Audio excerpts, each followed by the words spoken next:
Assalamualaikum warahmatullahi wabarakatuh. Selamat malam semuanya. Jadi sekarang masuk di modul 6, ya, materi modul 6 tentang NAT for IP versi 4. Nah, di modul ini yaitu ada pertanyaan basic ya, yaitu tentang mengapa sih kita ya, atau saya atau kalian harus mengambil modul ini. Jadi pada bagian awal ini nih, kita diperkenalkan dengan materi NAT ya, yaitu materi NAT pada IP4 khususnya, dan juga network address translation untuk IP4. NAT menjadi salah satu konsep penting dalam jaringan komputer karena berhubungan langsung dengan pengguna alamat IP pada perangkat yang terhubung ke internet. Oke. Nah, di materi ini saya tidak sendirian, saya ditemani dan akan dilanjutkan untuk mempresentasi poin-poin selanjutnya oleh teman-teman saya. Di sini saya Samsul Hadi, dan ada rekan saya yaitu Muhammad Ali Prasetyo, Renaldo Kurnia Sakti, Yuwita Valentina, dan juga ada Dinda. Jadi alamat IP4 itu memiliki ukuran 32 bit numbers ya. Sehingga jumlah alamat IP4 yang tersedia hanya sekitar 4 miliar alamat unik. Pada awal perkembangan internet, jumlah tersebut memungkinkan terlihat sangat banyak, namun sering seiring berkembangnya teknologi seperti komputer, laptop, smartphone, tablet, perangkat IoT, dan lain-lain, kebutuhan alamat IP meningkat cukup drastis. Jadi permasalahannya adalah yang membuat alamat IP publik menjadi terbatas. Itu adalah salah satu permasalahannya. Untuk mengatasi keterbatasan tersebut, dikembangkanlah IP4. Namun sampai saat ini masih banyak jaringan yang menggunakan IP4, baik secara penuh maupun bersamaan dengan IP6. Karena proses perpindahan ke IP6 belum sepenuhnya selesai, maka NAT ini digunakan sebagai solusi agar banyak perangkat dalam jaringan lokal tetap dapat mengakses internet meskipun tidak semuanya memiliki alamat IP publik ya. Jadi secara sederhana NAT itu membantu menerjemahkan alamat IP privat yang digunakan di dalam jaringan lokal menjadi alamat IP publik yang dapat digunakan untuk berkomunikasi di internet. Ibaratnya NAT itu seperti translate atau ya penerjemah bahasa jaringan ya, namanya juga NAT translating. Perangkat di dalam sebuah jaringan itu yang berbicara menggunakan IP privat, lalu NAT itu menerjemahkan agar bisa dipahami di luar jaringan lokal ataupun jaringan luar, yaitu jaringan publik. Lalu what will learn to do in this module? Apa yang akan kita pelajari? Ya, kita pelajari untuk modul ini gitu kan, pelajari yang dilakukan dalam modul ini.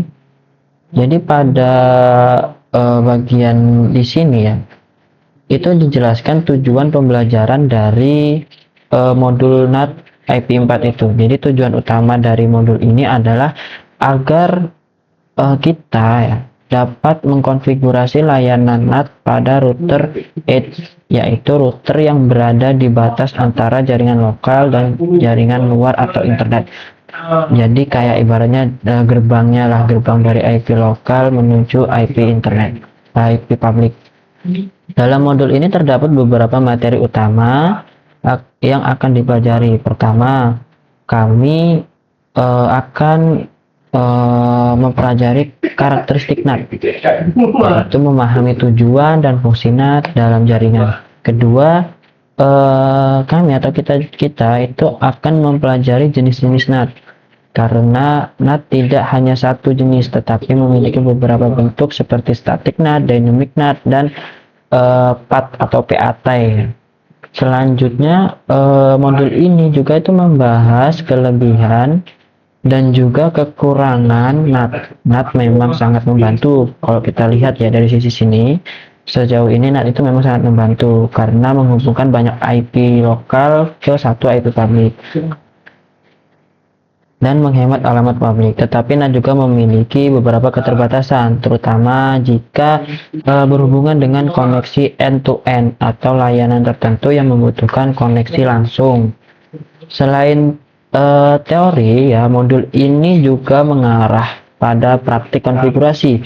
Kami akan belajar mengkonfigurasi static NAT, ya. Jadi di modul ini nanti ada CLI untuk kita belajar mengkonfigurasi NAT sebelum kita langsung konfigurasi di routernya, baik itu static NAT, dynamic NAT atau PAT menggunakan perintah CLI itu. Nanti ada di akhir modul ini juga diperkenalkan tentang NAT 64, ya, yaitu konsep NAT yang digunakan untuk membantu komunikasi antar jaringan IP6 dan juga IP4. Jadi inti dari modul ini bukan hanya memahami apa itu NAT, tetapi juga bagaimana NAT bekerja dan bagaimana NAT dikonfigurasikan pada perangkat jaringan.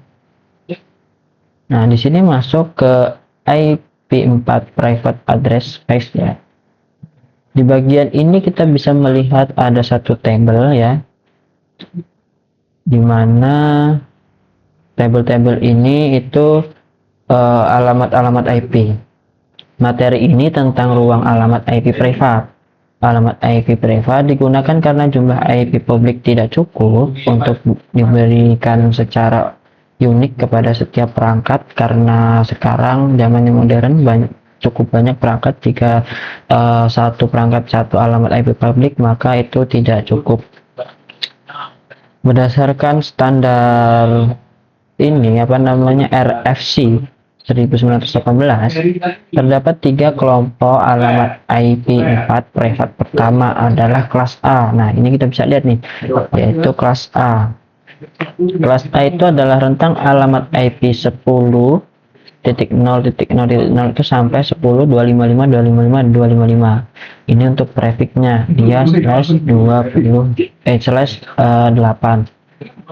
Lalu ada kelas B dengan rentang 172.16.0.0 sampai 172.31.255.255 atau prefix /12. Ketiga ada kelas C dengan rentang 192.168.0.0 sampai 192.168.255.255 dengan prefix /16.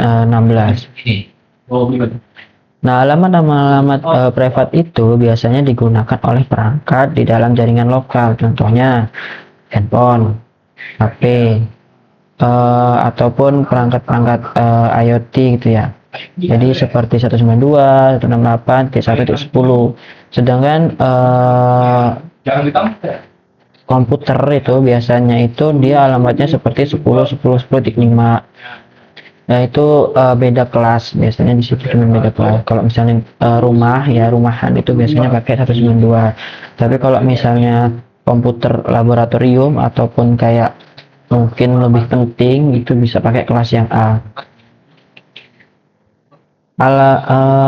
Di sini tuh NAT itu berperan, ya, seperti yang saya tadi, ya, berperan seperti menerjemahkan alamat private. Jadi ini diterjemahkan, alamat-alamat ini diterjemahkan menjadi alamat publik agar bisa saling berkomunikasi. Nah, di sini kita bisa lihat, ya, gambarnya, ya. Ada network, ya, network internal lah, internal network. Di sini tuh isinya tuh IP lokal semua, IP privat semua. Nah, di tengah-tengahnya ada NAT, dan di sini adalah internet atau IP public, network public, ya, public network.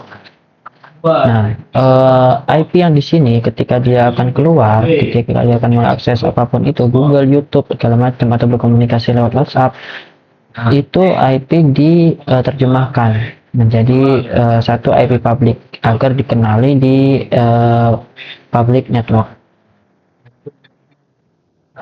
Nah, di sini, ya, itu kita masuk ke sebentar, ini ilustrasinya.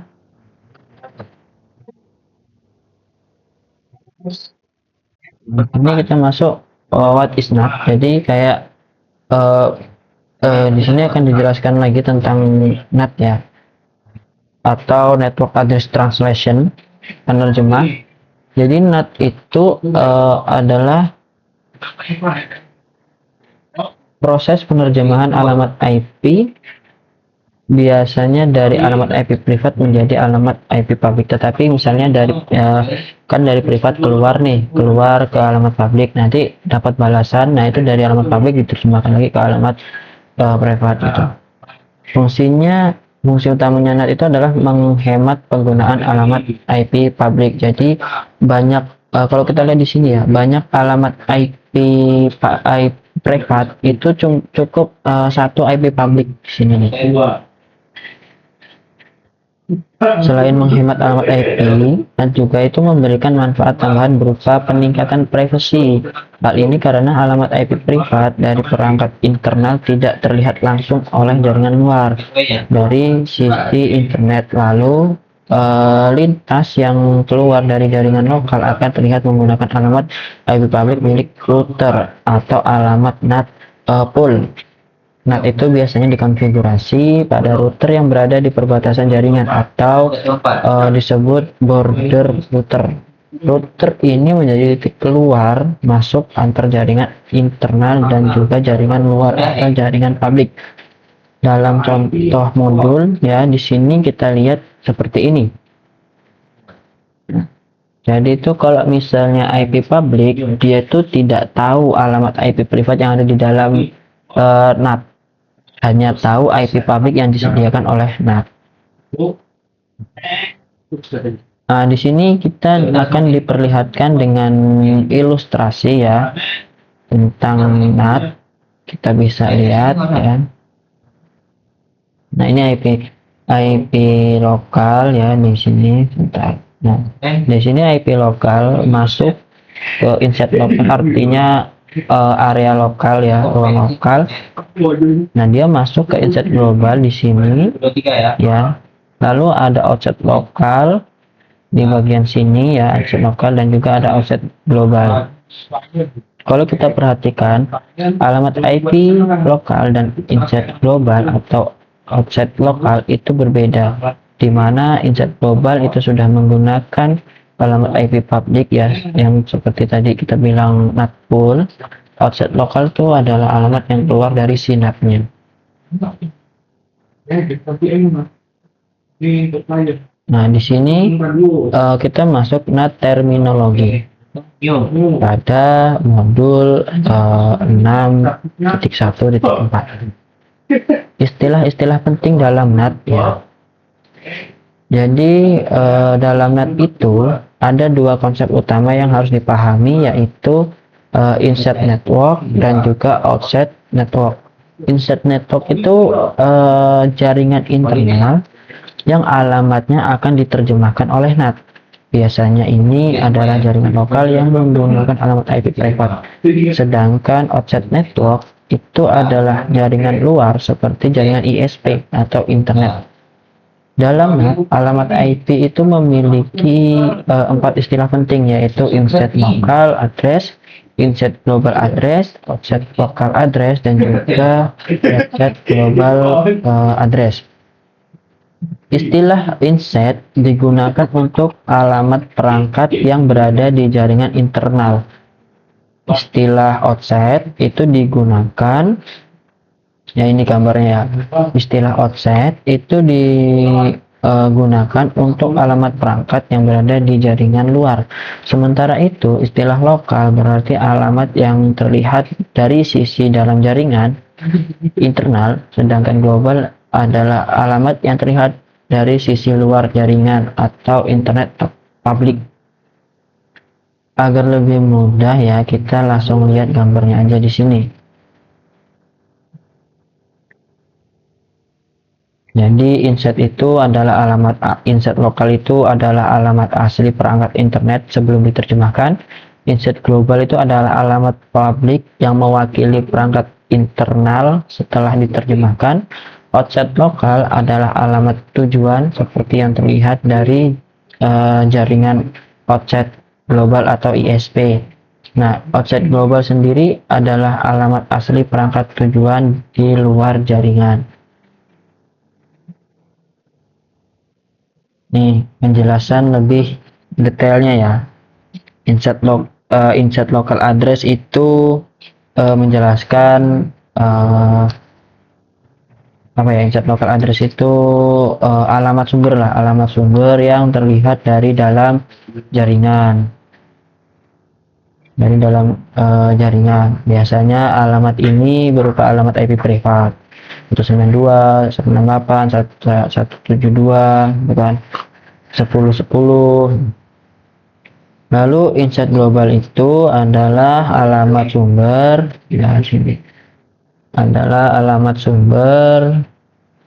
yang terlihat dari jaringan luar, biasanya alamat IP berupa IP4 publik yang dapat dirutekan di internet. Jadi misal 209, 168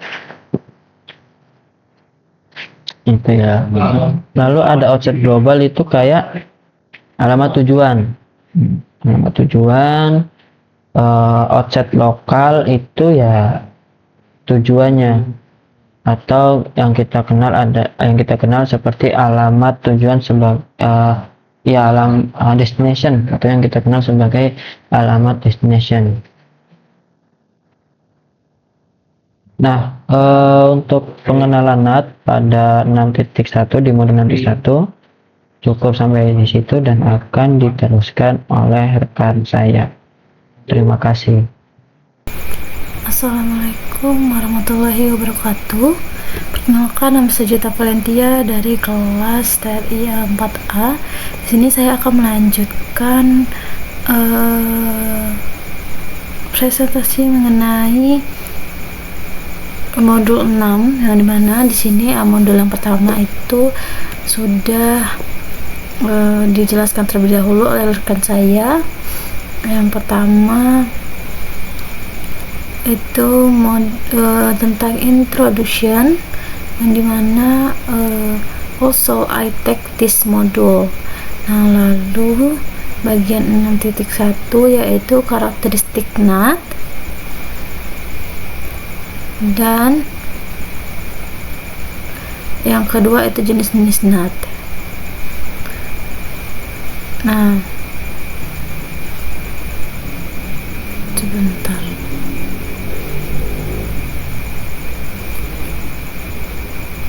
Oke.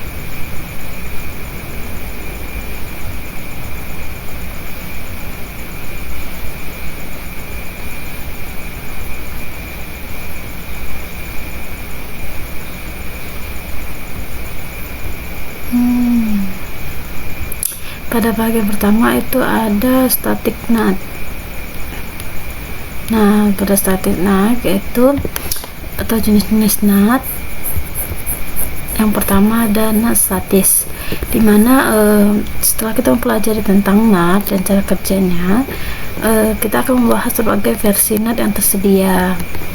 Yang pertama itu NAT statis, itu menggunakan pemetaan satu ke satu antara alamat lokal dan global, serta pemetaan dikonfigurasi oleh administrator jaringan yang bersifat tetap.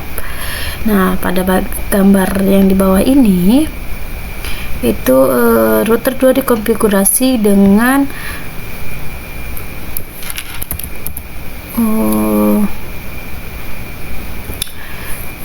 pemetaan statis untuk alamat lokal internal server satunya, yang dimana server 1 ini VC2 ke VC3.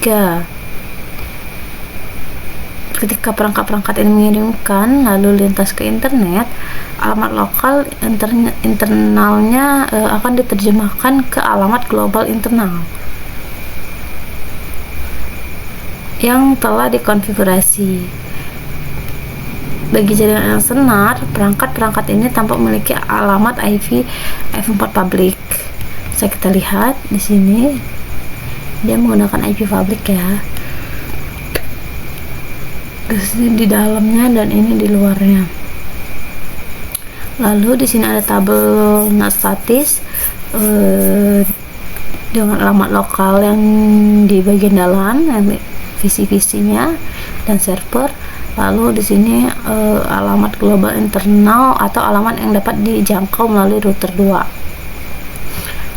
Nah, lalu di sini ada not statis pengguna untuk server web atau perangkat yang harus memiliki alamat yang konsisten dan dapat diakses dari internet, seperti web server perusahaan dan yang lainnya. Ini juga berguna untuk perangkat yang harus dapat diakses oleh personal yang berwenang saat berada di luar kantor, tetapi tidak oleh masyarakat umum untuk di internet. Jadi misal contohnya seorang administrator jaringan dari Visi 4 dapat menggunakan SSH untuk mendapatkan akses ke alamat global internal server satunya, dan router 2 akan menerjemahkan alamat global internal ke alamat lokal internalnya, yang mana dia akan menghubungkan sesi ke server 1. Nah, lalu di sini ada NAT dinamis. Nah, dinamis ini menggunakan kumpulan alamat publik dan menerapkan berdasarkan prinsip siapa cepat dia dapat. Jadi, ketika perangkat internal meminta akses ke jaringan eksternal, NAT dinamis akan menetapkan alamat IP publik yang tersedia di kumpulan tersebut. Nah, pada gambar yang di bawah itu Visi 3 telah mengakses internet keluar sebentar.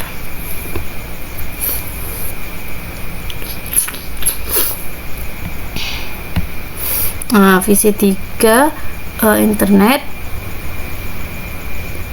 ke dynamic NAT pool.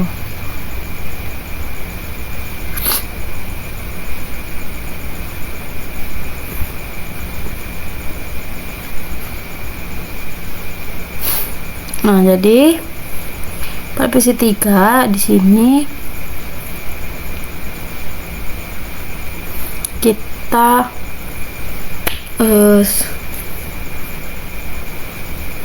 sudah menjalankan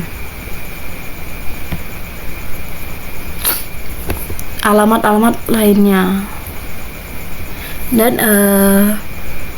dengan NAT statis, NAT dinamis membutuhkan ketersediaan alamat publik yang cukup untuk memenuhi jumlah lokal sesi penggunaan simultannya. Jadi di sini Visi 3 mengirim pesan ke internet melalui internet. Nah, lalu selanjutnya itu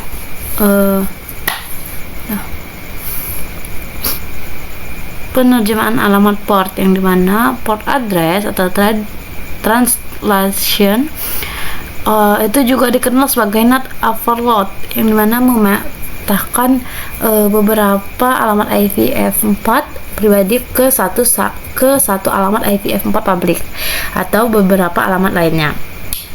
Nah, yang dilakukan sebagai besar router rumahan, ISP menetapkan satu alamat ke router, namun beberapa anggota rumah tangga dapat mengakses internet secara bersamaan. Nah, jadi ini bentuk NAT yang paling umum untuk ukuran rumah dan perusahaan. Nah, dengan beberapa alamat lainnya dapat dipetakan ke satu atau beberapa alamat, karena setiap alamat privat juga dilacak oleh nomor port. Nah, ketika sebuah perangkat memulai sesi TCP atau IP, perangkat tersebut akan menghasilkan nilai port sumber TCP atau UDP-nya. Nah, jadi ID query yang ditetapkan secara khusus untuk ICMP untuk mengidentifikasi sesi secara unik.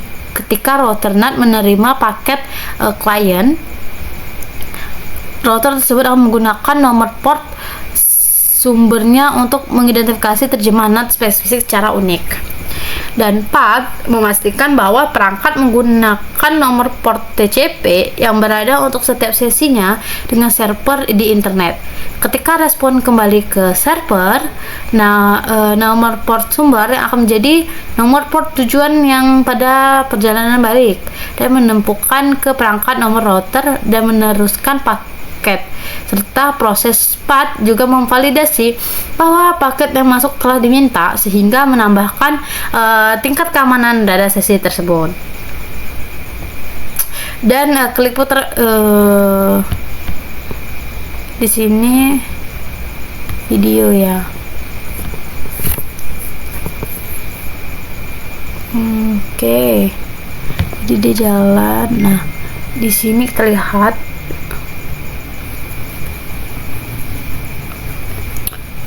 yang dimana tabelnya yang kelebihan bebannya.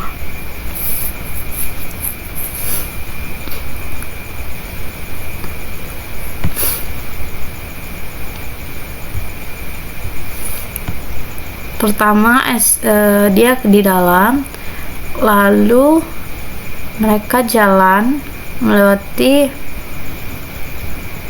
router dan ke server masing-masing.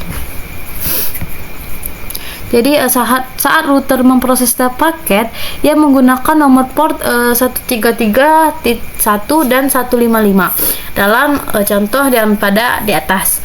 Nah, untuk mengidentifikasi perangkat asal paket tersebut, alamat sumber SA adalah alamat lokal internal dengan nomor port TCP atau UDP yang ditampilkan. Untuk alamat tujuan DA itu adalah alamat global eksternal dengan nomor port layanan yang ditambahkan. Dan dalam pada contoh gambar itu, port layanan adalah 80, yaitu dengan HTTP. Nah, lalu untuk alamat sumber router 2 itu menerjemahkan alamat lokal internal ke alamat global internal dengan nomor port yaitu yang ditambahkan. Alamat tujuan tidak diubah, tetapi sekarang itu sebagai alamat IP global eksternal ketika server web membalas atau jalurnya dibalikkan. Nah, lalu di sini port berikutnya yang tersedia. Nah, pada contoh sebelumnya nomor port klien ya, yaitu tidak berubah pada router yang mendukung NAT. Nah, ini bukan skenario yang sangat mungkin, tetapi karena ada kemungkinan besar bahwa nomor port ini mungkin sudah terhubung ke sesi aktif lainnya. Dan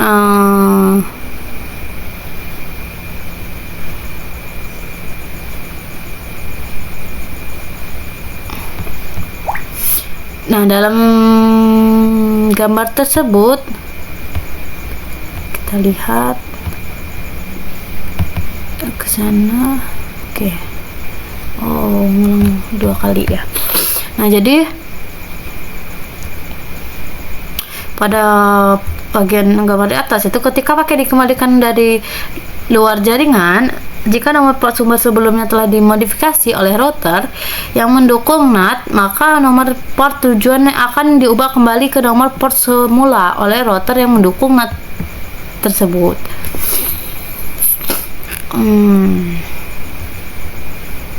Oke, jadi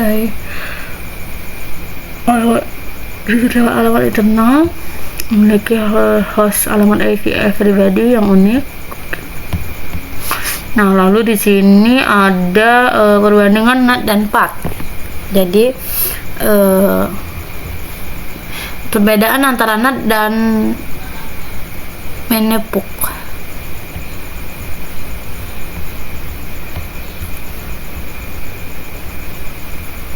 Nah, di sini ada pematasan 1 ke 1 antara alamat insiden lokal dan insiden global. Dan menepuk yaitu satu alamat insiden global dapat dipetakan ke banyak alamat insiden lokal.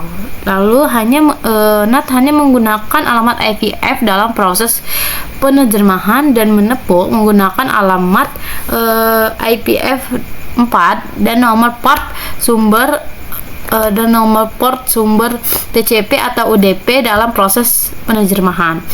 Dan NAT, setiap host internal yang mengakses jaringan eksternal memerlukan alamat insiden global yang unik, serta menepuk yaitu satu alamat insiden global unik dapat digunakan bersama oleh banyak host internal yang mengakses jaringan eksternal. Hanyalah salah satu contohnya. Resident Global Address, dan ini bagian menepuknya. Jadi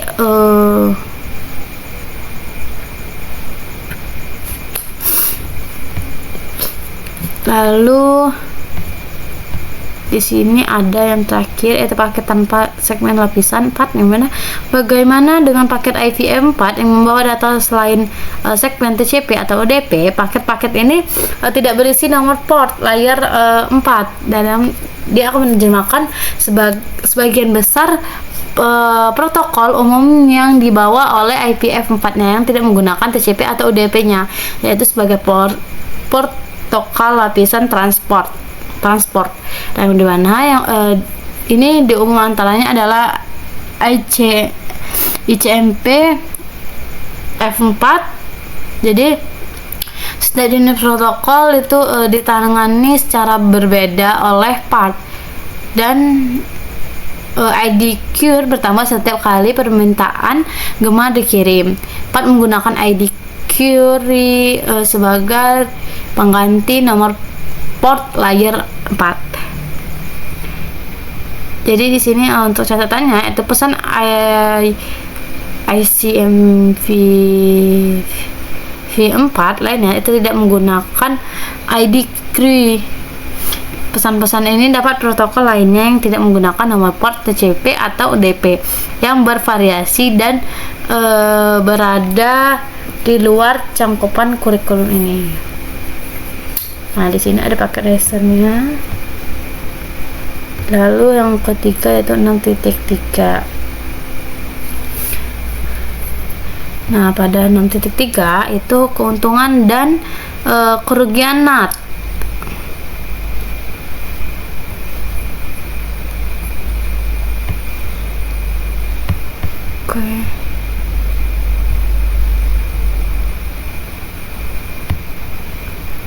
Suffer all from the NAT.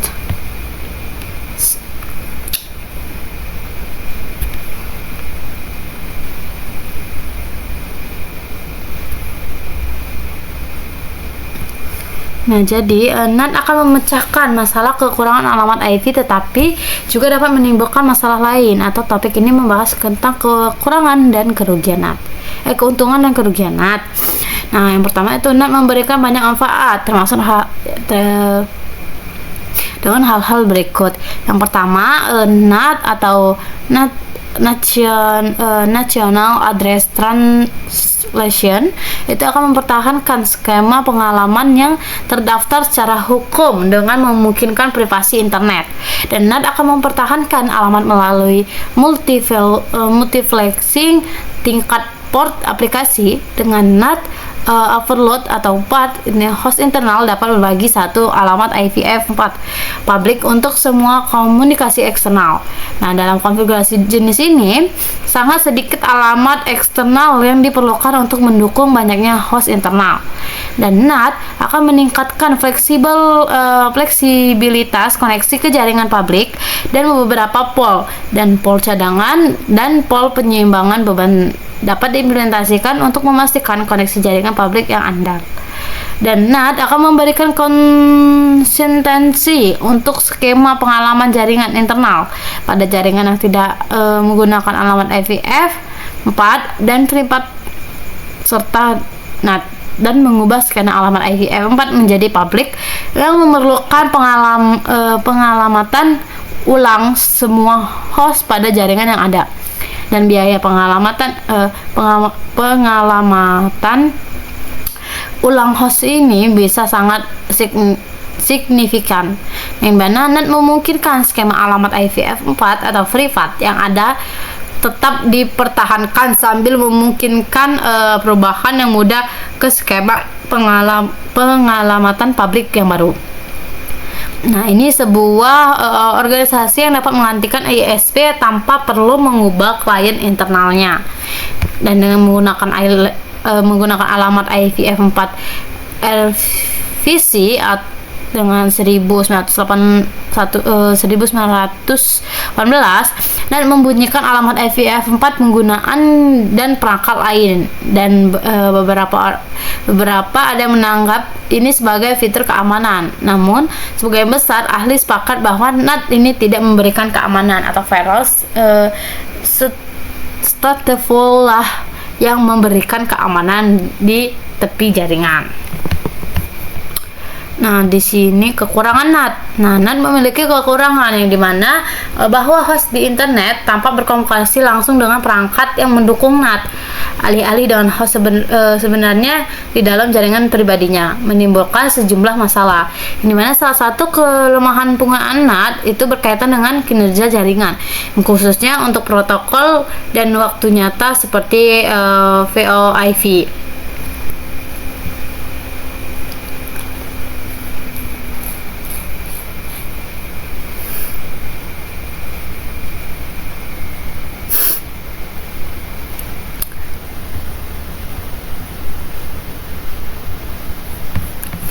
Nah, lalu NAT akan meningkatkan penundaan penerusan. Kenapa? Penerimaan setiap alamat IPv4 dalam holder paket membutuhkan waktu. Nah, jadi paket yang pertama itu diproses melalui jalur yang lebih lambat, dan router harus memeriksa setiap paket yang memutuskan apakah perlu diterjemahkan, serta router juga harus mengubah header IPv4-nya dengan mengubah header TCP atau UDP, dan checksum header IPv4 itu bersama dengan checksum TCP atau UDP yang harus dihitung ulang setiap kali penerjemahan yang dilakukan. Nah,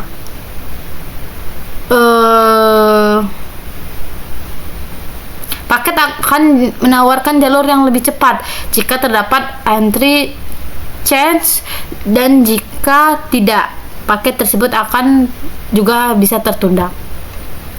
Dan penundaan penerusan yang disebabkan oleh proses NAT itu akan menjadi masalah yang lebih besar seiring dengan penipisnya jumlah alamat IPv4 publik untuk ISP-nya.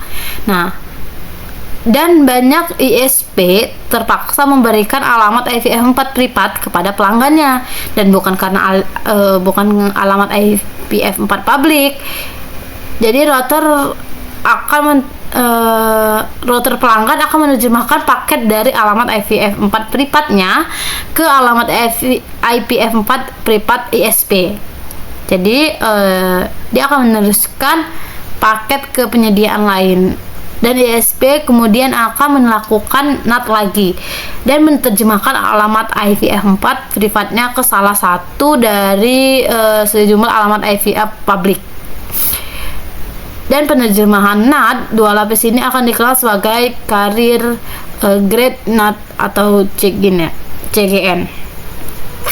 Dan kerugian lainnya dari penggunaan NAT adalah hilangnya pengalamatan ujung ke ujung. Nah, jadi ini sebagai prinsip ujung ke ujung, banyak protokol dan aplikasi internet tergantung pada pengalamatan ujung ke ujung dari sumber ke tujuan. Dan ada beberapa aplikasi tidak berfungsi dengan NAT, yang dimana beberapa aplikasi keamanan, yaitu seperti tanda tangan digital atau gagal karena alamat IPv4 sumber berusaha mencapai ketujuan, dan aplikasi yang menggunakan alamat fisik bukan nama-nama yang memenuhi syarat atau mencapai tujuan yang terjemahkan melalui router NAT terkadang. Dan masalah ini dapat dihindari dengan menerapkan pemerintahan NAT statis. Lalu layanan yang akan memerlukan inisiasi koneksi TCP dari jaringan luar atau protokol tanpa status. Nah, jadi seperti yang menggunakan UDP dapat tergantung kecuali router NAT telah dikonfigurasi untuk mendukung protokol tersebut, dan paket yang masuk tidak dapat mencapai tujuannya. Dan beberapa protokol juga dapat mengakomodasi satu instansi NAT antara host yang berpartisipasi salah satunya itu adalah FTP mode pasif, dan tetapi dia akan gagal ketika kedua sistem dipisahkan dari internet oleh NAT. Nah, ini pemahaman keuntungan dan kerugiannya. Oke, untuk penjelasan selanjutnya, poin selanjutnya akan dilanjutkan oleh rekan saya. Oke, di sini saya akan menjelaskan di modul 6.4 tentang static NAT. Nah, di static NAT ini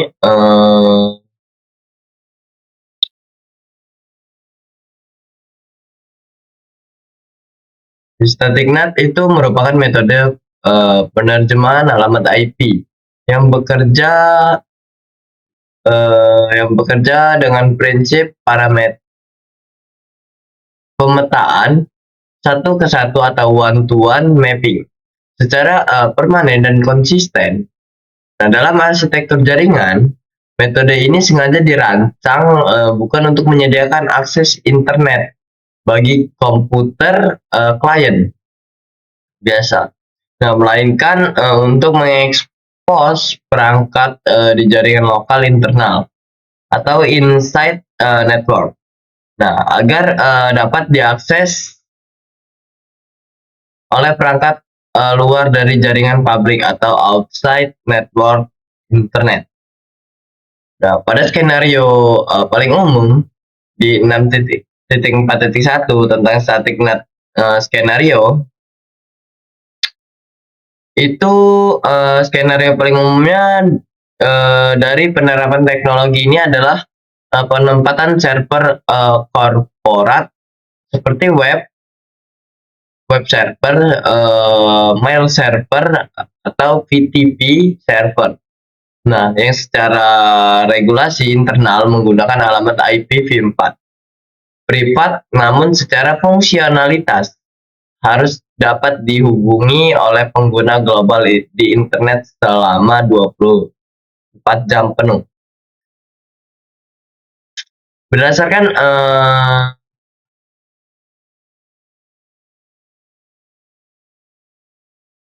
Berdasarkan parameter topologi yang terdapat pada modul ini, jaringan internal mengisolasi sebuah web server yang memiliki IP privat atau inside local address sebesar 192.168.10.254. Secara aturan dasar routing internet atau RFC 1918, IP privat tidak diizinkan untuk beredar di jalur publik karena tidak bersifat unik secara global. Oleh karena itu, jika ada entitas luar yang ingin melakukan request layanan HTTP pada paket data, mereka akan langsung dibuang oleh provider internet karena tidak tahu harus diarahkan kemana. Nah, disinilah peran router 2 sebagai perangkat gerbang atau gateway bridge. Nah, router 2 ini juga dikonfigurasikan dengan aturan static NAT yang secara khusus memesan IP publik resmi atau inside global address, yaitu dengan IP 209.165.201.5. Nah, untuk diletakkan secara eksklusif pada web server tersebut. Kemudian di sisi seberang terdapat sebuah klien PC eksternal yang berada di jaringan luar dengan identitas IP publiknya 209.165.200.254. Hubungan fisik antara jaringan ini dijembati lewat interkoneksi serial. Jaringan lokal server terhubung ke port serial 0/1/0 pada router 2. Sementara itu, jaringan internet publik terikat pada port serial 0/1/1 pada router 2. Melalui skenario ini, kapanpun klien di internet mengetikkan alamat URL seperti HTTP IP 209.165.201.5,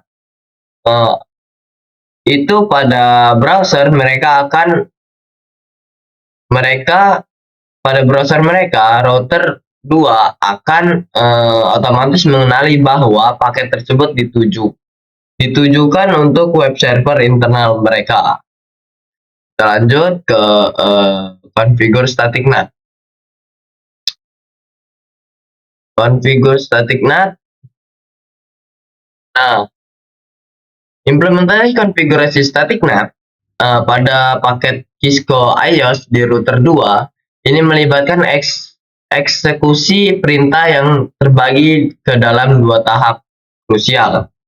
Pembuatan tabel pemetaan di tingkat global dan deklarasi orientasi arah trafik pada interface fisik. Jika salah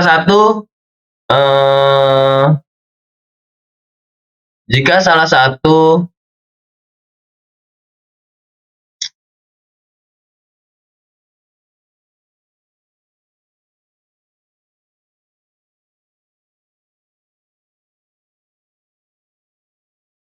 dari kedua tahapan ini terlewat atau terjadi kesalahan pengetikan parameter IP, maka proses translasi alamat akan gagal total. Nah, langkah pertama yaitu ada deklarasi pemetaan 1 ke 1 atau address mapping. Nah, pada tahap awal ini tahap awal adalah mendaftarkan hubungan permanen antara alamat privat lokal dan alamat publik global ke dalam sistem operasi router. Pada perintah ini dijalankan langsung di mode global configuration. Kemudian untuk perintah yang dijalankan itu ada IP NAT inside sure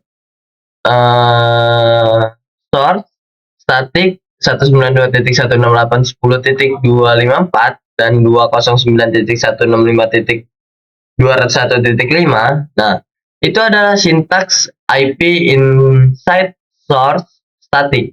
Nah, dia ini memerintahkan router bahwa sumber paket yang berasal dari area dalam atau inside dengan IP privat 192.168.10.254, nah harus dipasangkan secara kaku dan tidak berubah-ubah dengan IP public itu 209.165.201.5. Nah, langkah yang kedua itu adalah menentukan interface dalam atau inside interface. Nah, router secara bawaan tidak dapat membedakan mana wilayah internal perusahaan dan mana wilayah internet luar. Kita harus masuk ke konfigurasi interface fisik yang terhubung ke arah web server, yaitu port serial 0/1/0.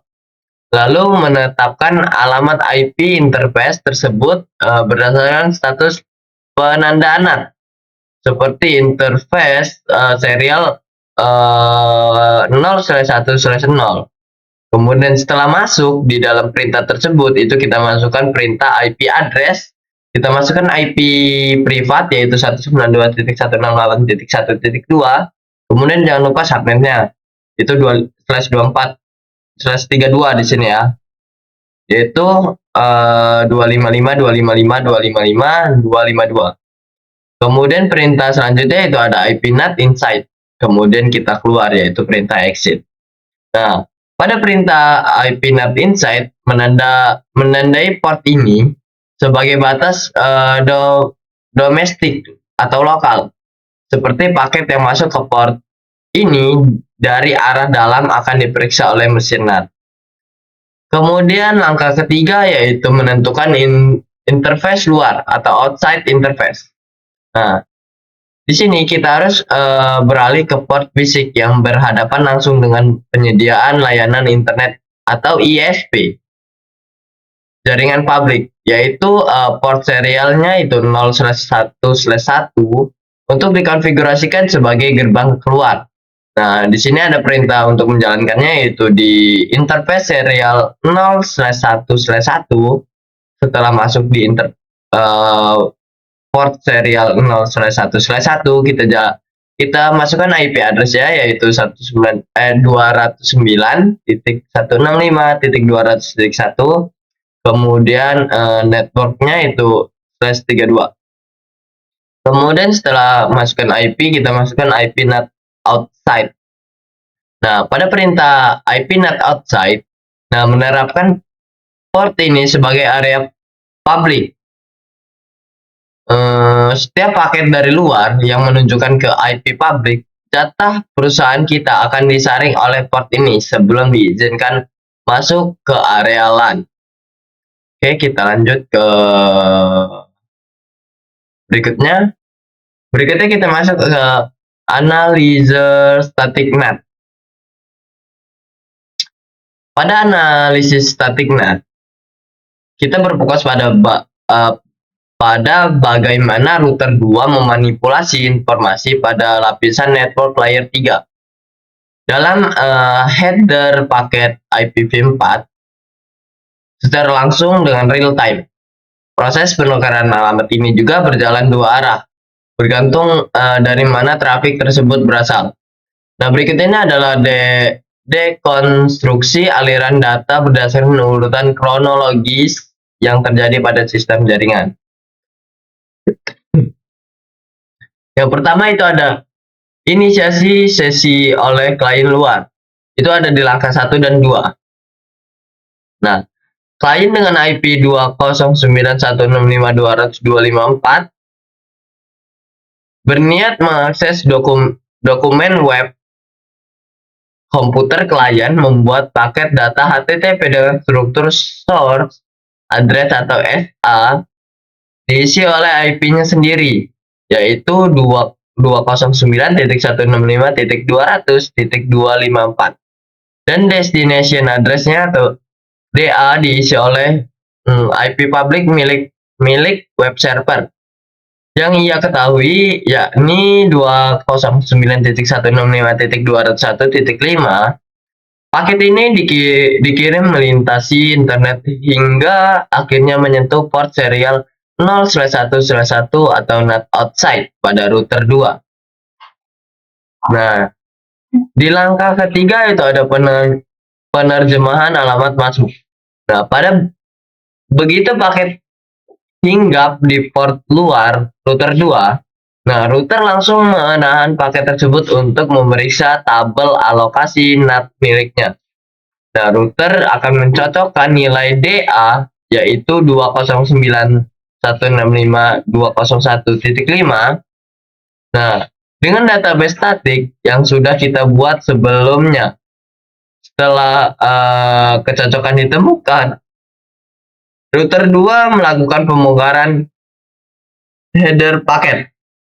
Nah, destination address yang tadinya 209.165.201.5, yaitu inside global, akan dihapus dan diganti menjadi 192.168.10.254 inside lokal. Jadi dia akan masuk ke inside lokal.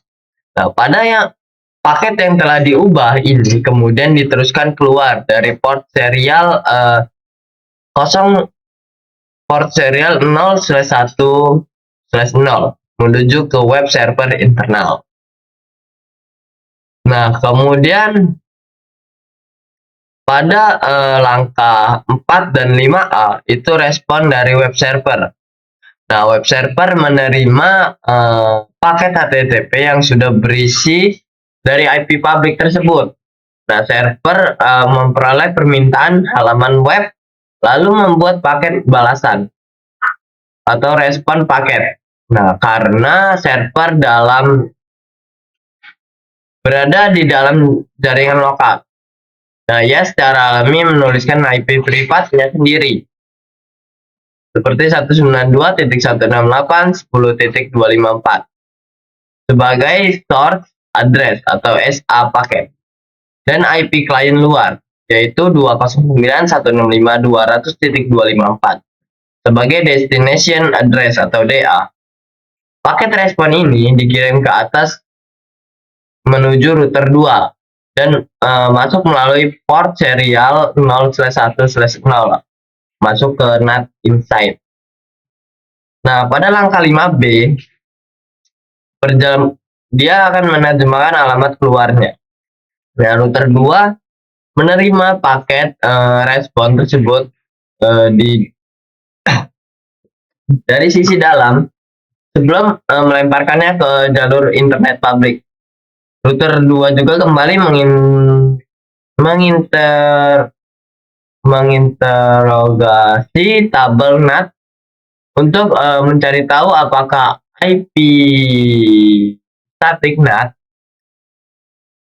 IP asal paket yaitu 192.168.10.254 memiliki hak translasi karena terdaftar dalam aturan static NAT. Router 2 mengeksekusi manipulasi header kedua, yaitu source address paket ditukar dari IP privat 192.168.10.254 menjadi IP publik yaitu 209.165.201.5. Sementara itu alamat tujuan atau DA tetap dibiarkan mengarah ke klien yaitu dengan IP 209.165.200.254.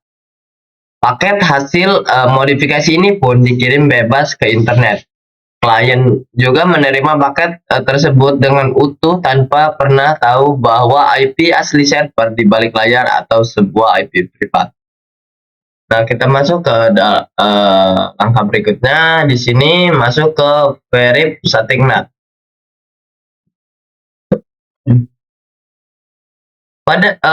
Pada verif static NAT ini, itu dia proses verifikasi operasional menggunakan tahapan validasi administratif untuk membuktikan bahwa mesin NAT pada router 2 bekerja sesuai dengan skenario teoritis dan tidak mengalami malfungsi routing. Cisco menyediakan dua alat diagnosis utama berupa perintah informasi internal, yaitu yang pertama ada analisis tabel pemetaan melalui show IP NAT translation. Nah, perintah ini mengekspos isi dari tabel translasi memori RAM pada router. Karakteristik pada paling mendasar dari static NAT adalah sifatnya yang permanen. Jika mengetikkan perintah ini saat jaringan dalam kondisi santai atau tidak ada aktivitas komunikasi sama sekali atau idle, output akan menampilkan satu baris cetak pada data berikut, yaitu jika kita jalankan show IP NAT translation, itu ada output seperti ada pro, inside global, kemudian ada inside lokal, outside lokal, outside global. Nah, dia itu akan menunjukkan apakah di dalam saat kita di dalam RAM tersebut, di dalam RAM router tersebut tersimpan atau tidak ya. Nah, jika ada tanda strip pada kolom protokol dan kolom luar membuktikan bahwa aturan pemetaan ini bersifat statik atau selalu siaga dan tidak bergantung pada adanya sesi pengguna. Namun apabila perintah yang sama dieksekusi tepat ketika klien sedang aktif mengunduh data atau mengakses halaman web server, isi tabel akan berkembang secara dinamis untuk mencatat sesi soket yang sedang terjadi. Nah, indikator protokol perubahan menjadi TCP dan kolom outside lokal serta outside global terisi oleh IP client. Nah, ini menandakan bahwa interaksi data dua arah sedang terjalin secara real di dalam sistem. Nah, kemudian ada yang kedua, itu ada analisis performa melalui show IP NAT statistik. Nah, untuk melihat kesehatan lalu lintas data NAT secara kuantitatif, Perintah statistik ini memberikan laporan komprehensif mengenai total pemetaan aktif, identitas penugasan port fisik secara hitungan performa paket sebelum melakukan pengujian penetrasi jaringan dari luar sangat direkomendasikan. Untuk menjalankan perintah clear IP NAT statistik, terlebih dahulu demi membersihkan sisa hitungan lama agar data penguji menjadi akurat pada kondisi awal. Pasca pembersihan, indikator hits dan miss akan bernilai 0. Kata hits ini mempresentasikan jumlah paket yang dihasilkan ditranslasikan karena datanya cocok dengan tabel NAT. Sedangkan miss itu menunjukkan paket yang gagal atau terlewat dari proses translasi. Setelah klien dari luar berhasil mengetikkan alamat server dan terhubung ke dalam utama web, jalankan kembali perintah statistik tersebut. Hasilnya akan menunjukkan lonjakan angka pada indikator kinerja. Nah, sekarang kita masuk ke dalam modul 6.7. Nah, 6.7 ini kita masuk ke dalam NAT for IPv6. Nah, di dalam NAT for IPv6 ini, perkembangan teknologi jaringan saat ini itu berada pada fase transisi di mana banyak infrastruktur yang menjalankan protokol ganda, yaitu IPv4, IPv6,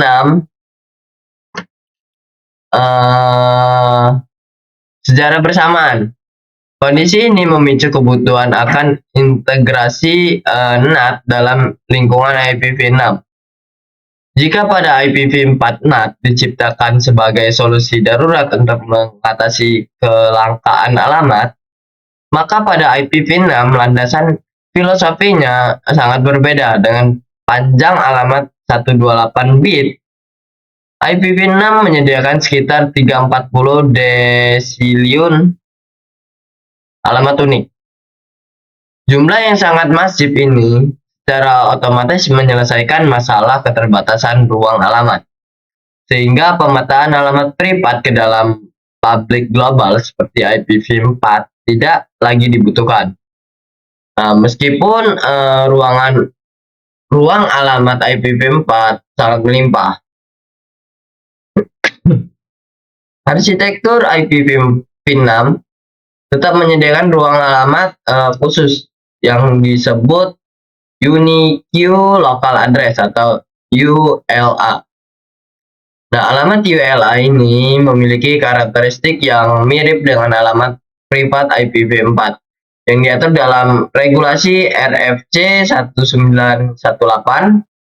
Namun terdapat perbedaan mendasar pada tujuan penggunaannya.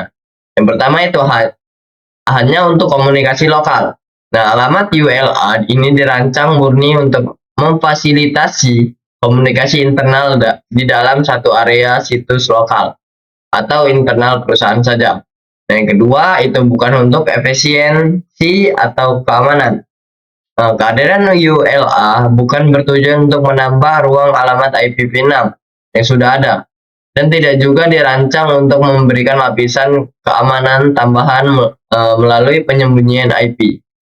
Nah, karena tujuan utama IPv6 adalah komunikasi end-to-end, secara langsung menggunakan IP public global. Peran NAT bergeser alih-alih menerjemahkan IPv privat ke public.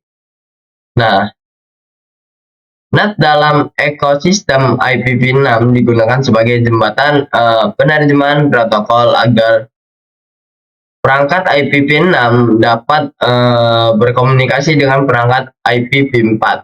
Nah, teknologi ini dikenal dengan nama NAT64. Nah, sekarang kita masuk ke dalam NAT64 ya. Kita masuk ke dalam NAT64. Nah, Penerapan NAT pada IPv6 beroperasi dalam konteks yang sangat berbeda jauh dengan konsep NAT IPv4. Variasi NAT pada IPv6 tidak digunakan untuk menerjemahkan alamat IPv6 privat ke IPv6 global, melainkan berfungsi secara transparan untuk menyediakan akses komunikasi lintas protokol antara jaringan yang hanya mendukung IPv6 atau IPv6 only networks dengan jaringan yang hanya mendukung IPv4 only networks. Di dalam skenario migrasi ini, kondisi ideal yang direkomendasikan adalah menjalankan IPv6 secara murni atau native IPv6 dimanapun tempatnya. Kondisi ideal ini berarti perangkat-perangkat IPv6 saling bertukar data secara langsung melalui infrastruktur yang juga berbasis IPv6 tanpa adanya proses modifikasi protokol di tengah jalan. Namun karena proses migrasi total dari IPv6 ke IPv4 ke IPv6 membutuhkan waktu yang lama, IETF atau Internet Engineering Task Force merancang 3 teknik transisi utama untuk mengakomodasi berbagai skenario di lapangan. Yang pertama itu ada dual stack. Dual stack ini sebuah metode di mana seperti perangkat infrastruktur jaringan menjalankan kedua protokol atau dual stack, yakni IPv4 dan IPv6 secara berdampingan pada antarmuka yang sama. Perangkat akan memilih protokol yang sesuai tergantung pada tujuan paket data. Kedua ada tunneling, proses pembungkusan atau encapsulation paket data IPv6 ke dalam paket IPv4. Nah, teknik ini sangat berguna ketika ada dua buah jaringan IPv6 terpisah yang harus saling berkomunikasi. Namun jalur interkoneksi utama yang tersedia diantaranya masih berupa jaringan yang hanya mendukung IPv4 atau IPv4 only network. Nah, yang ketiga ada translation, NAT64. Nah, teknik penerjemahan ini langsung yang melibatkan perangkat NAT64 router. Ketika paket keluar dari jaringan IPv6 only, router NAT64 akan membongkar header IPv6 tersebut. Nah, dan menerjemahkannya menjadi format IPv4 sebelum melemparkan ke jaringan IPv4 internet.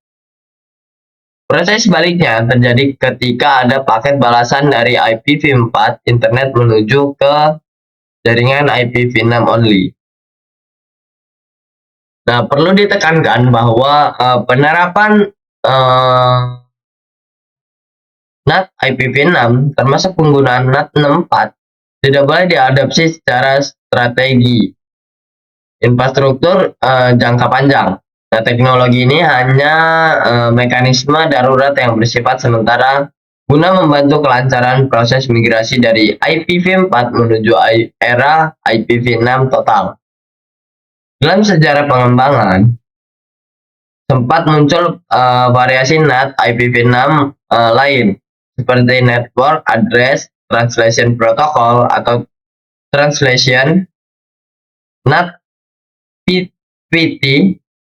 Nah, namun karena memiliki banyak kelemahan operasional,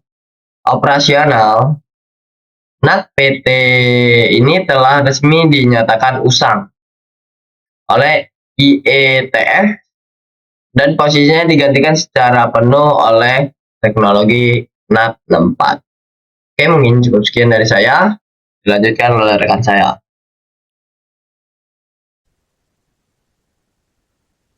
Oke, baiklah. Sebelumnya izin memperkenalkan diri kembali. Perkenalkan saya Dinda Tiara Putri dengan NPM 2478209. Di sini saya akan melanjutkan materi dari rekan saya tadi. Di sini saya akan melanjutkan menjelaskan atau kita akan mempelajari bersama-sama tentang dynamic NAT di 6.5. Nah, di 6.5.1 yaitu dynamic NAT scenario atau skenario dari NAT static. Nah, pada topik kali ini, kita akan mempelajari cara mengkonfigurasi dan mempelajari NAT dinamis. Nah, di sini termasuk aktivitas packet tracer untuk menguji keterampilan dan pengetahuan kita. Nah, meskipun NAT static menyediakan pemetaan permanen antara alamat lokal internal dan alamat lokal alamat global dari internet, NAT dinamis secara otomatis memetakan alamat lokal internet ke alamat global internet, seperti itu. Nah, alamat global internet ini biasanya berupa alamat IP version 4 public, seperti itu. Nah, NAT dinamis seperti NAT statik memerlukan konfigurasi interface internet dan eksternal yang berpartisipasi dalam NAT dengan perintah konfigurasi interface IP NAT inset dan IP NAT outset. Namun, di mana NAT statik membuat pemetaan permanen ke satu alamat NAT dinamis menggunakan kumpulan alamat gitu. Nah, topologi, contohnya di topologi ini teman-teman, yang di gambar ini jaringan internal yang menggunakan alamat dari ruang alamat privasi di RPC 1918. Nah, yang terhubung ke router 1 nih, ke router 1. Jadi alamat ini yang saya sebutkan tadi dia terhubung ke router 1. Nah, ada dua LAN. Oh, bukan, ini router 1. Ada dua LAN di sini. Kedua visi ini, dan router 2 itu dia berada di perbatasan di inside network dan antara inside network dan outside network, seperti itu.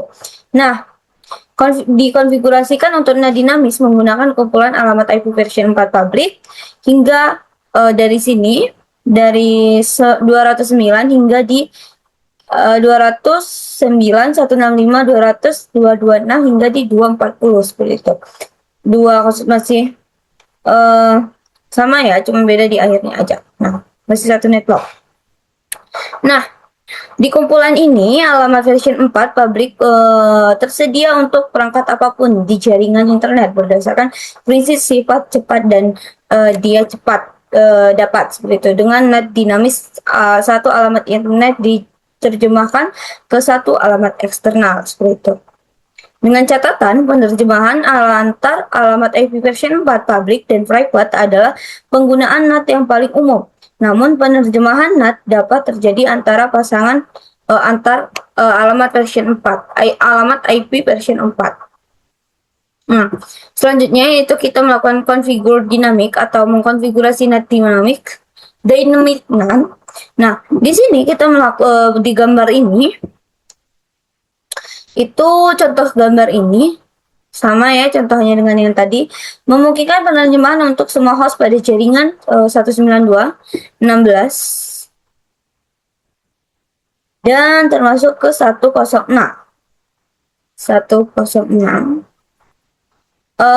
dan 11 gitu. 10 ini 10 dan 11, seperti itu. Nah, ketika host menghasilkan lalu lintas yang masuk ke interface serial 01 dan keluar dari serial 011, alamat localhost diterjemahkan ke alamat kumpulan yang tersedia dalam rentang 209 sama di 240 ya. Nah, di sini ada beberapa step, ada 5 step. Step yang pertama itu kita melakukan IP NAT pool 1. Step kedua itu kita melakukan access list permin. Terus yang ketiga itu kita melakukan IP NAT inset source list. IP pool not pool. Terus yang keempat itu kita melakukan interface serial yang saya bilang tadi untuk inside-nya, dan yang terakhir untuk outside-nya. Seperti itu. Selanjutnya yaitu di 653 atau analyze dynamic NAT dan inside to outside, atau biasa disebut yaitu menganalisis NAT dinamis dari dalam keluar, seperti itu. Nah, dengan menggunakan konfigurasi sebelumnya yang tadi saya sebut, di dalam dua gambar ini mengilustrasikan proses penerjemahan NAT dinamik antar dua klien dan server web. Nah, kita lihat di sini ada empat apa ya namanya ini, yang bakal kita kirim surat lah ya bahasanya atau apalah itu. Di sini ada kumpulan NAT-nya, ada inside lokal, di sini inside-nya, dan ini offset-nya, seperti itu. Nah, alamat IP version 4 yang 10.10 ini dan 11.10 itu 11.0 itu mengirimkan paket, oh ya ini bisa kita sebut mengirimkan paket meminta koneksi ke server di alamat IP version 4 public dengan 254. Nih, dia mengirim gitu. Nah, R2 juga menerima dulu gitu kan paket pertama, terus dari host ini. Terus dia juga setelah itu dikonfigurasi sebagai NAT di internet. Nah, dan memeriksanya di router 2 seperti itu. Jadi kita ngirim dulu ke sini, terus ke router 1, ke router 2 baru dia terkirim ke sini seperti itu.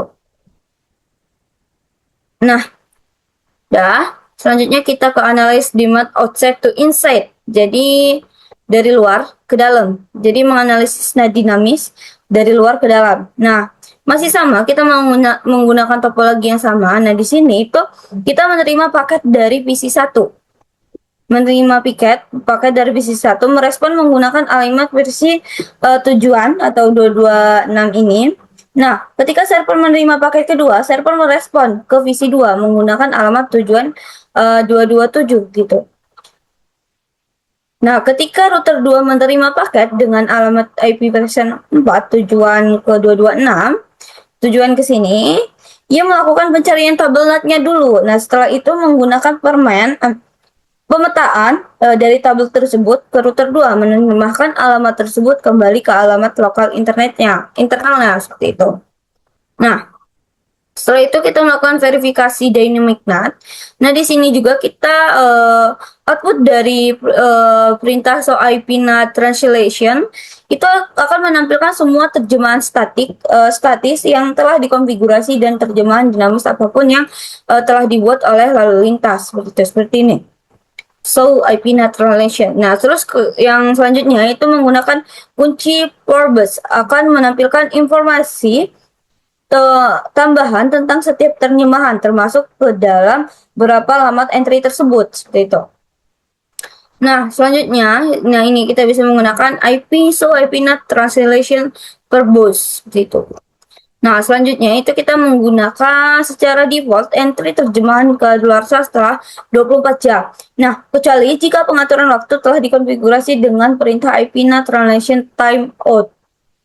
Nah, kita menggunakan perintah clear IP NAT translation itu sebagai privilege access mode seperti yang telah ditunjukkan seperti ini. Clear IP NAT translation itu.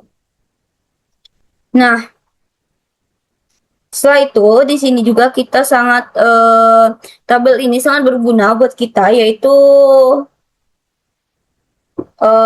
untuk menerjemahkan dinamis yang dihapus dari tabel seperti clear IP NAT translation. Itu keterangannya menghapus semua entry terjemahan alamat dinamis dari tabel terjemahan NAT. Terus kita clear IP NAT translation inside global IP, local IP. Nah, itu kita menghapus entry terjemahan dinamis sederhana yang berisi terjemahan internal atau terjemahan internet dan eksternal. Yang terakhir itu ada clear IP NAT translation atau protokol inside. Nah, itu juga menghapus entry terjemahan dinamis yang diperpanjang.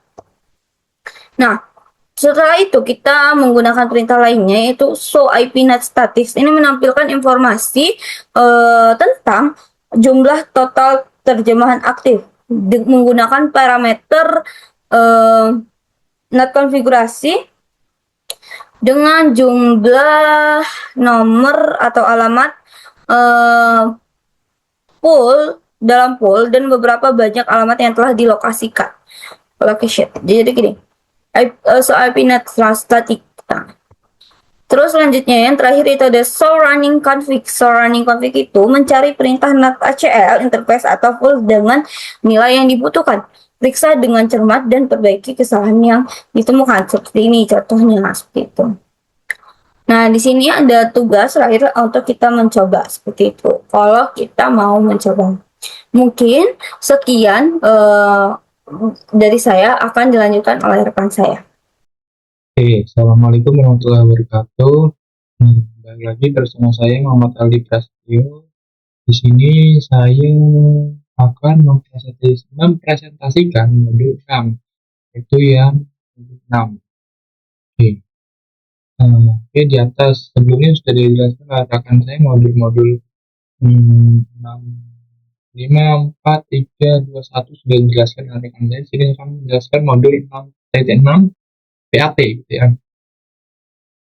Langsung saja kita masuk ke skenario 6.6.1 part skenario. Nah, di sini itu kita skenario 4. Nah, pada topik ini kita akan mempelajari bagaimana cara mengkonfigurasi dan melakukan verifikasi terhadap path atau port address translation. Nah, di sini kita pada paket tracer ini itu menguji pemahaman mengenai konfigurasi path. Terdapat dua metode utama dalam mengkonfigurasi path yang bergantung pada bagaimana penyedia layanan internet atau ISP memberikan alamat IP versi port publik kepada suatu organisasi. Metode pertama itu digunakan ketika ISP hanya memberikan satu alamat IP versi 4 publik. Nah, dalam kondisi ini, seluruh perangkat di jaringan internal harus berbagi satu alamat publik yang sama untuk dapat mengakses internet. Sedangkan metode kedua digunakan ketika ISP memberikan lebih dari satu alamat IP versi 4 publik. Alamat-alamat tersebut kemudian dapat dikumpulkan ke dalam sebuah pool atau kumpulan alamat sehingga dapat digunakan bersama oleh seluruh perangkat internal. Nah, pada gambar di topologi jaringan yang akan kita gunakan selama pembahasan path, di sini terdapat jaringan internal yang berisi PC1 dan PC2 dengan alamat IP private. Keduanya terhubung menuju router 1, kemudian menuju router 2 yang berfungsi sebagai router NAT. Selanjutnya, jaringan terhubung ke internet dan menuju dua buah server, yaitu server 1 dan server 2. Nah, di bagian bawah, gambar juga terdapat tabel NAT yang memperlihatkan hubungan antara alamat lokal dan alamat global, serta nomor port yang digunakan setelah proses translasi dilakukan. Tabel ini nantinya akan membantu kita memahami bagaimana path membedakan setiap kondisi walaupun menggunakan alamat IP publik yang sama. Oke, kita lanjut ke 6.6.2. Nah, ini kita mengkonfigurasi path menggunakan satu alamat IP versi 4. Oke, selanjutnya kita di sini akan mempelajari cara mengkonfigurasi path menggunakan satu alamat IP versi 4 publik. Untuk melakukan konfigurasi ini cukup menambahkan kata kunci overload pada perintah IP NAT insert source.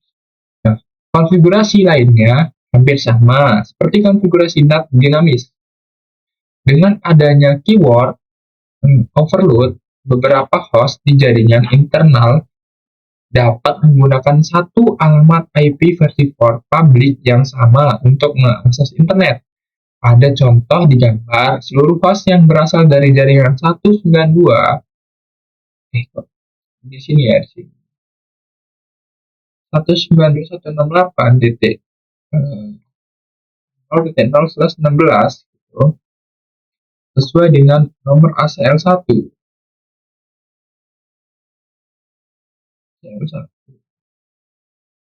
Ya, akan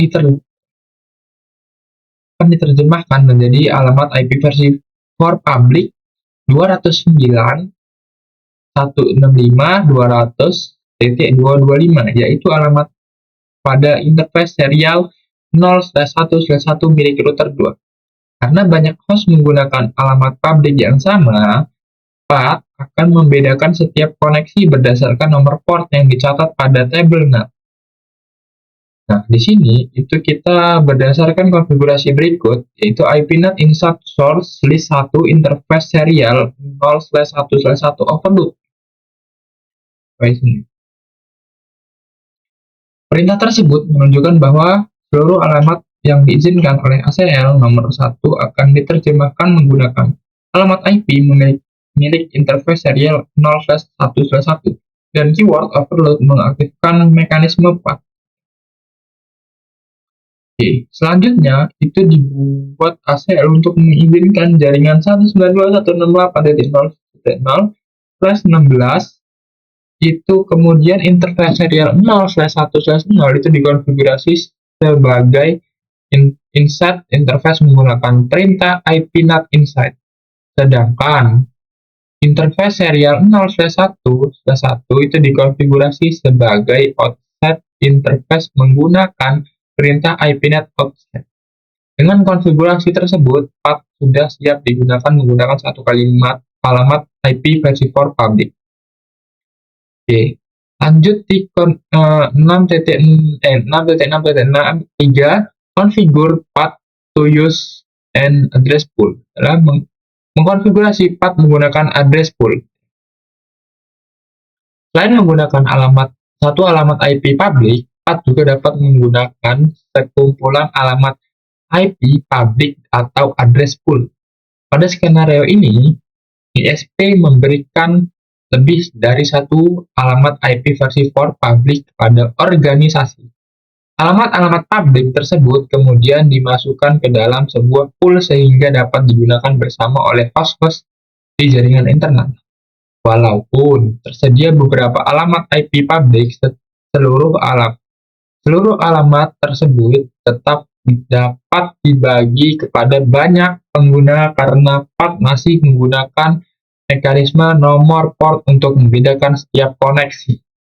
Pada contoh konfigurasi terlihat bahwa dibuat sebuah pool NAT dan dengan nama NAT pool 2 overload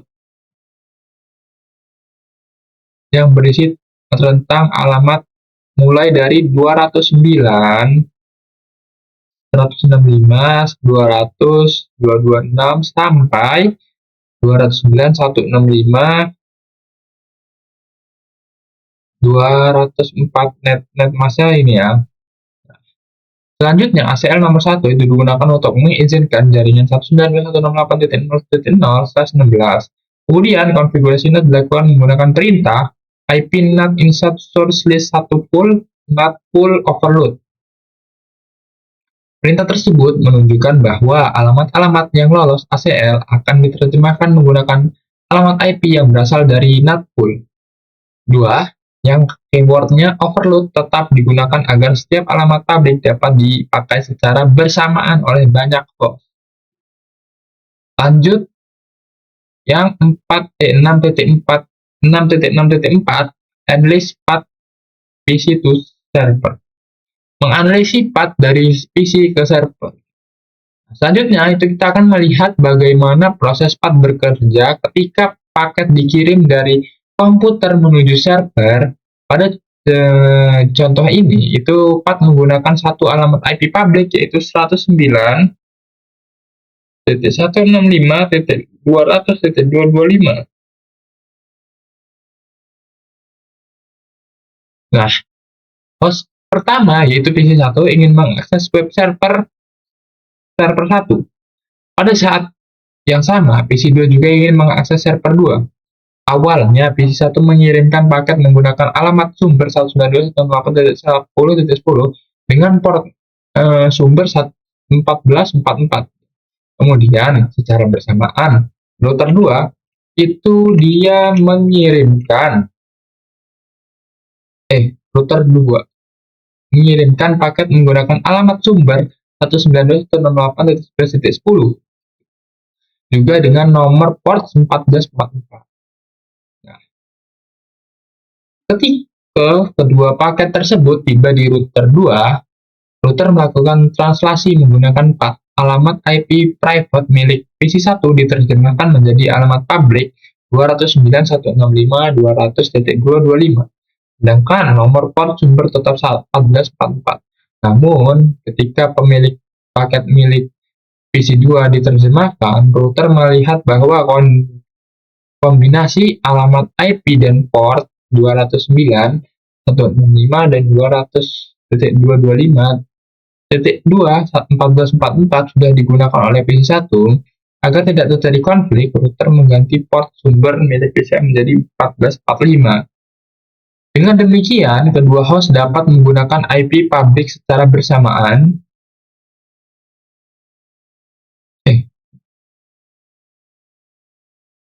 Menggunakan IP public yang sama atau bersamaan, tapi tetap dapat dibedakan berdasarkan port yang berbeda. Seluruh informasi translasi tersebut kemudian disimpan ke dalam tabel NAT. Oke, lanjut ke 665. Analysis path server to PC, karena dari server ke PC.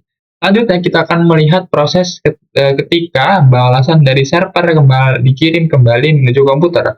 Walaupun PC1 dan PC2 sama-sama menggunakan alamat IP public 209.165.200.225, masing-masing koneksi tetap dapat dikenali karena menggunakan port nomor yang berbeda-beda.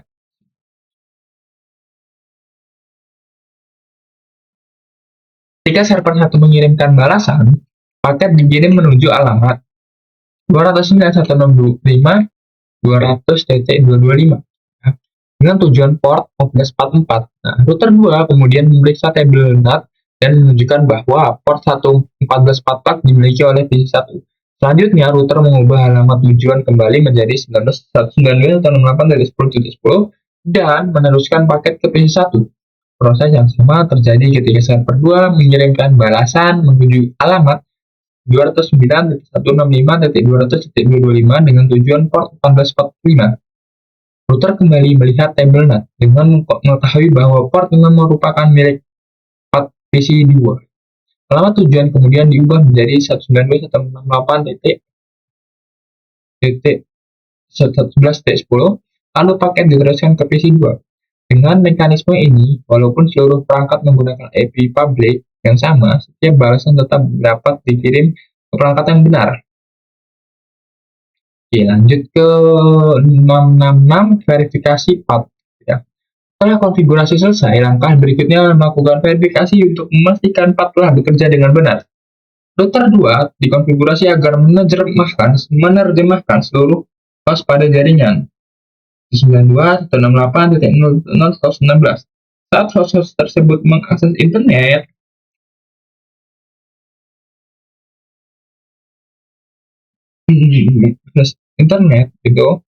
alamat IP private akan diterjemahkan menjadi alamat public dari path pool dengan nomor port yang unik. Perintah pertama yang digunakan adalah show IP NAT translation. Perintah ini digunakan untuk menampilkan seluruh proses translasi NAT yang sedang aktif, seperti yang ada di sini. Pada hasil output terlihat bahwa terdapat dua koneksi TCP. Kedua koneksi menggunakan alamat public yang sama, yaitu 209.165.200.225, tetapi memiliki port yang berbeda, yaitu 1444 dan 1445. Hal inilah yang menunjukkan bahwa path berhasil membedakan setiap koneksi menggunakan nomor port. Selanjutnya, itu kita menggunakan show IP NAT status. Perintah ini digunakan untuk melihat statik NAT Output tersebut menampilkan jumlah transaksi aktif, jumlah transaksi dinamis, interface inside dan outside, jumlah paket yang diterjemahkan, serta informasi mengenai address pool yang sedang digunakan. Pada contoh terlihat bahwa pool NAT 2 memiliki rentan alamat dari 209.165.200.225 sampai 209.165.200.245. Output tersebut juga menunjukkan bahwa saat ini hanya satu alamat IP dari pool yang sedang digunakan untuk melayani dua koneksi berbeda melalui mekanisme PAT. Dengan demikian, dapat disimpulkan bahwa PAT berhasil memungkinkan banyak perangkat internal mengakses internet menggunakan satu atau berbeda alamat IP versi 4 publik dengan membedakan setiap koneksi melalui nomor portnya. Oke, cukup sekian presentasi dari saya. Nah, yang ini kan kita sudah melakukan manual menggunakan paket tracer, kalian sudah melakukan. Cukup sekian presentasi dari saya, kurang lebih saya mohon maaf. Apabila ada kesalahan dan kekurangan, saya mohon maaf. Wabillahi taufiq wal hidayah. Wassalamualaikum warahmatullahi wabarakatuh.